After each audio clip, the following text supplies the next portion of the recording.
What's on your radar, Briahna? Well, Robbie, yesterday my radar on Brett Favre's role in the Mississippi welfare scandal hit on what I believe is an important theme. One of the roles that I take most seriously as someone with this platform is highlighting the ways the media misleads working people of all backgrounds as to who is the cause of their problems in life and what should be their focus. Working class and poor people are obviously majorities of the country. The idea of a 99% and a 1% is not just some metaphor. It's a reflection of the distribution of wealth and power in this country. And it should be a reflection of the distribution of power in the other way, with the 99% having more. But we know that it's not. There's a reason why our laws, our tax policy, our police force, and our healthcare policy are designed to protect the rich. It's because the poor, despite outnumbering the rich, don't have real power. We don't live in a real democracy. I've cited before a 2014 Princeton study that showed that there is no relationship between what majorities of people want and what Congress delivers. And part of the way the powers that be get away with stealing our democracy is by distracting us with the differences between us, hoping we'll forget all the things we agree on.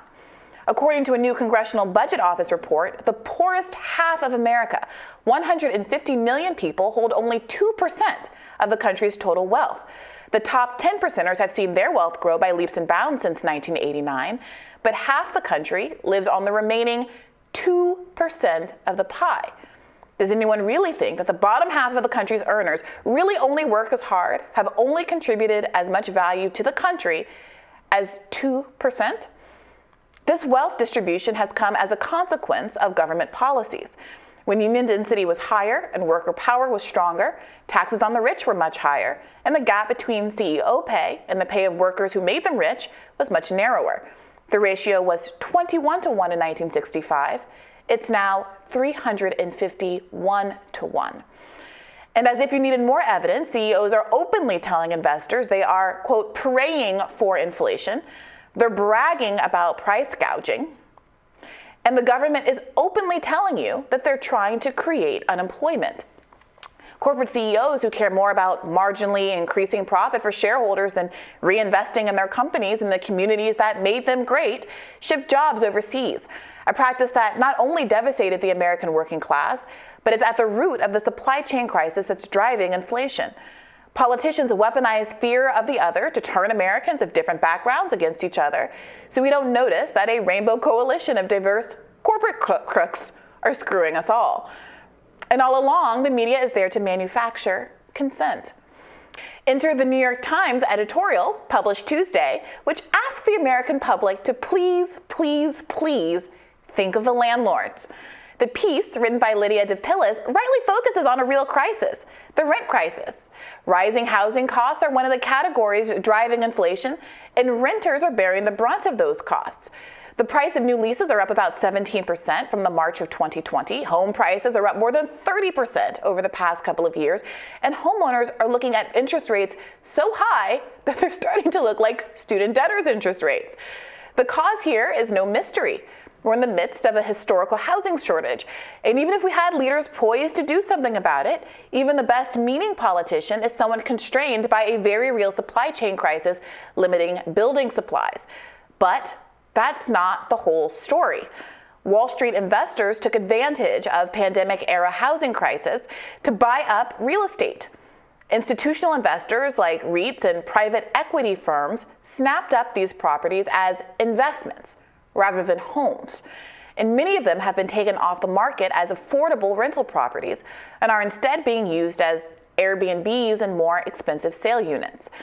A recent report by ProPublica found that private equity firms now dominate among the top 35 largest owners of apartment buildings in the U.S., accounting for 85% of the biggest apartment deals financed by Freddie Mac since 2015. These huge corporate landlords have consequently come under a great deal of scrutiny and critique. But the New York Times deploys a neat trick here, deflecting from the obvious harms caused by corporate landlords and instead writing a sympathetic piece that foregrounds mom and pop landlords. This is how the Times framed the piece. As tenants face increasingly high rents, publicly traded corporate landlords are reporting some of their highest margins ever. For smaller landlords, the situation can look very different. Okay, but watch this bait and switch. Rather than pointing out that smaller landlords might be faring more poorly than their corporate counterparts, the author actually characterizes an enormous corporate landlord as a small landlord, the likes of which the public should, for some reason, have sympathy for. Quote, publicly traded owners of sprawling real estate portfolios like Invitation Homes have enjoyed some of their best returns over the past few quarters, Lydia admits. But things look very different, however, for Neil Verma, whose company manages 6,000 apartments in the Houston area. 6,000 apartments. 6,000 apartments. A mega landlord housing 6,000 units is unironically the focus of the Times' sympathetic piece about small landlords. Neil Varna goes on to complain in the article his margins are being crushed. He vetches that despite trying raising rents on some of his properties, they're just still breaking even. As millions of Americans faced eviction because they lost their jobs and the housing crisis, this article is focused on this mega landlord. The article quotes other mom and pop landlords like Swamp Hill Agarwal, whose Houston-based Nita Capital has swelled to include 20,000 units. Another landlord, Steve Schwat, a principal at the folksily named UIP Asset Management, complained, I think this inflationary environment is a more negative to landlords than it is a positive.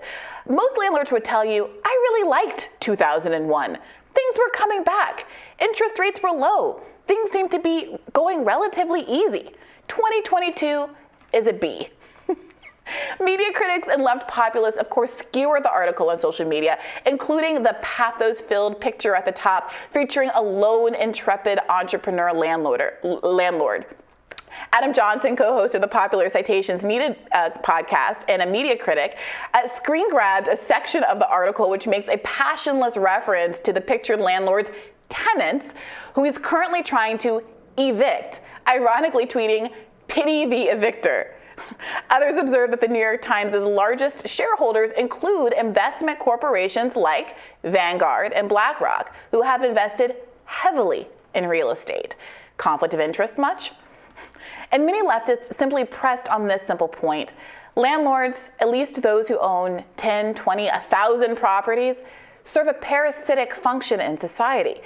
They squat on properties that are in low supply, preventing others from becoming homeowners and drawing passive income from the wealth of others while doing little to improve the property or provide any labor value at all. Quote, if you own a few houses and rent them out, I'm happy for you and I don't dislike you, observed one person. But no one, especially not blood-sucking multinationals, should own more than 10 homes. I have never been given even the slightest reason to believe otherwise. Well, the New York Times is trying to give you a reason. Across America, homes sit empty as profiteers choose to purpose them for profit, rather than purposing them for the public need. And Americans are suffering from it. But the New York Times sees it differently. Won't somebody think about the landlords? This story is merely part of a broader trend of coverage that asks the public to protect the rich and turn vulnerable communities against each other. Articles about the pending rail worker strike downplay the workers' non-existent time off conditions, including a complete absence of weekends, and they play up the effect on consumers, pushing Americans to identify as the latter and never, ever, ever as the workers they also are. Politicians vilify low-wage work they consider to be unimportant, using so-called real laborers to launder their contempt for some of the biggest parts of the labor sector in America, retail workers. This is a division the so-called real workers resist. Here's a real worker, Ross Grutens, speaking to this issue on my podcast, Bad Faith, this week. I just want to go back to something you said about how there is a discrepancy, especially in certain circles, between, say, a service sector job and something like my profession, and say that we need to pull down those barriers and those walls. There shouldn't be any difference. Shout out to Starbucks workers. There shouldn't be any difference between myself as a rail worker and somebody who is creating my pumpkin spice latte, because there's skill involved with that, and people have to put in the time to create that product. Workers understand how important it is to resist divisions between members of their class. It's obvious that especially in a country as unequal as ours, power comes from numbers, and the 1% win when they divide us up. It's why I responded to the Photoshop jobs like these, saying it would be an honor to be associated with sanitation workers, refusing to accept being a worker as a slur. Over and over again, faux populists promise to take down elites while their first move is to cut programs for the poor and give to the rich. Whether it's Mississippi's corrupt governor, who have given handouts to millionaire Brett Favre, or Italy's new PM, Giorgia Meloni, whose first move appears to be doing away with a subsidy for the poor. There's a liberal version of this too. Identity politics are often cynically weaponized to make people turn against workers. They claim that unions hold no promise for Black and brown workers, for example, ignoring the significant role marginalized racial groups have always had in the labor movement, and the fact that Black workers today are 17% more likely to be unionized. Imagine the mental gymnastics needed to see through America's most prominent union organizer right now, Chris Smalls of the Amazon Union Drive, to lodge a complaint about unions, quote, co-opting the Black power fist. Give me a break. As a strike wave mounts across the country and protests of horrible living and working conditions for the 99%, as the 1% thrives, efforts to divide us up will become more and more common. So we're going to have to get smarter about media criticism, starting now.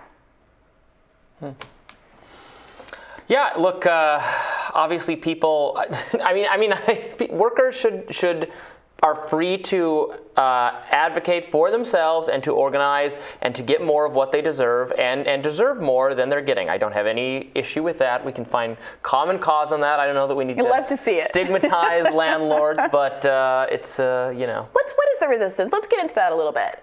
What is the resistance to stigmatizing landlords? Because in other contexts, I'm not saying this is what you do or what happens on this show, but there certainly does seem to me to be an effort to stigmatize various other groups in this country. Trans people, the parents of trans people. Wait a minute. Immigrants, woke folks, college kids, Black Lives Matter people. And that's not to say you have to agree with everybody there or their politics, but the amount of energy that goes toward vilifying, some girl in high school who wants to play on her volleyball team, trans girl, versus landlords who are really doing this thing where they're corporations buying up properties, squatting on them, not giving them to people who are literally homeless, don't have an alternative place to live, are facing mass evictions in the context of this crisis. If anyone is going to be vilified, why does it seem like there's not really an objection to vilifying Group A? And I'm not saying that you want to vilify Group A, but there's no real public objection to vilifying Group A. But if you come for landlords, the New York Times is going to jump in and defend you. Well, I'm not going to defend the New York Times coverage choices because they're abominable. Let's try not to stigmatize anyone. Let's try to find sensible policies that work for everyone. I'm in an accommodating mood today, Briahna. It's an interesting question because I do think a lot of people do react kind of instinctively and say, well, I don't want to say anything bad about anybody, or I know someone who's a landlord, and certainly this is not about smaller landlords, someone who owns one or two properties, because unfortunately we live in a country where folks have been told that to have middle class status, like home ownership, property ownership is the way to do it, and in the same way that I feel like people being put on the student loan path and told by the government that that's what you should do shouldn't get blamed for the consequences. People who've been told, buy houses up, and that's the only way you can have a middle class status. Like, even though I think there are perverse social consequences of that, it's not their fault as individuals. I think it's a systemic issue, and I don't blame them.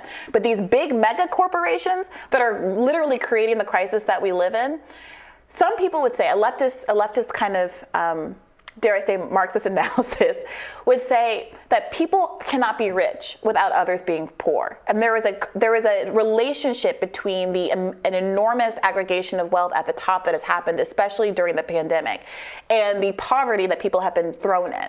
And that these things aren't separate. And so therefore you absolutely do have to have some angst. You do have to have some pointed critique of the rich. It's not just that you can expect the poor to rise up without there being consequences. Not true, though, because over time, this is going to sound similar to what I said in our first discussion about the severe weather. Over time, everyone has, yes, the wealthy might be even wealthier versus the poor, more so than 100 years ago or 1,000 years ago, but everyone is much wealthier. 30 years ago. Right, but the average person is also wealthier, lives better off. True. So it's not true that only the wealthy, that there's a finite pie and it's going to be sliced one way or the other. That's not human experience. No, the pie gets bigger. The pie gets bigger and bigger and bigger. But the rich people get a bigger and bigger slice of the pie, so that people who are poor actually are seeing declines. They're not seeing declines. For the first time in American history, life expectancy, including for white people in America, has gone down. You have diseases of despair devastating parts of this country, particularly in the Midwest. You have millennials, our generation is the first generation who is expected to be less financially solvent than our than our parents rather.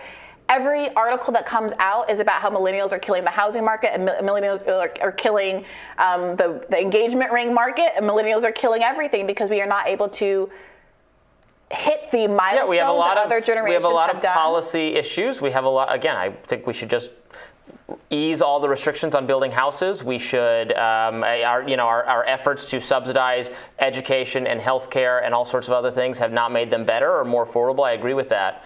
All right, we're hearing we got to go. Look, when people say "Make America Great Again," they're pointing to a lived experience of it being easier to support their families on working class salaries. Don't you think there's a romanticizing of the past going on? Of course there is, but there is also something real there. And millions of Americans experienced it, and it resonated with them when Reagan said "Make America Great Again" and when Donald Trump said "Make America Great Again." And I think that it's unwise to ignore that. There's something real happening here. People's lives are getting worse. And it's important for us to be able to speak to the reason that is happening and not brush it away. Yeah. That's all I'm saying. All right, we'll have more Rising right after this. Stay with us.